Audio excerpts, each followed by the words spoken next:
Hey guys, ayun oh, at tapos na nga.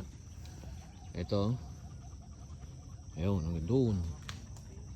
Ito rin, hanggang doon. Ito rin, hanggang doon. Pero hindi pa ganyan. May finishing touch pa yan. At ito yung ginagawa nila ngayon. Yan, yung nilaglag namin kanina na punla ay tinatabunan na ng lupa. Yan. Para hindi anuhan ng mga manok. Yan, sila Ellen yan.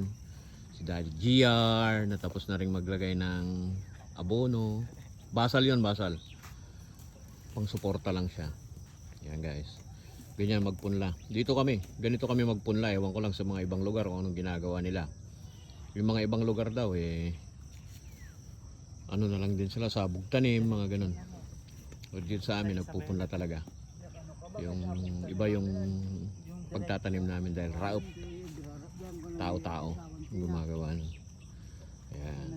So guys, ayan o. Ayun. Si Gudo, baya ko yan. Si Ellen. Ayun o. Anong ginagawa nyo ngayon, Len? Ito, nagtatabon tayo ngayon ng lupa sa nano naming Anong palay.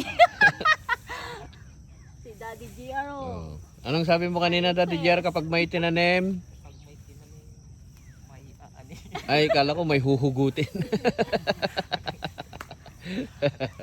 Yan, si Ian. Oh, Ian. Nawili ka na sa La Union, ah. Yan. Ayaw nang bumalik. Oo. Yan, kapatid ko yan. Bunso naming lalaki yan. Babae daw. Ay. Bunsong babae. Ay, sa bagay, yung bunso natin, lalaki. Oo, lalaki yun. Ayan. Ayan guys. Oh. Yun si Glenn. Nagsasarili. May sariling mundo. Ayan siya. Oh. Yun. Yun. So guys, ayan ah. Kita nyo. Tinatabunan na yan para hindi lusubin ng mga manok o ng mga ibon. Sayang din naman pag di mo gagawin yung ganito.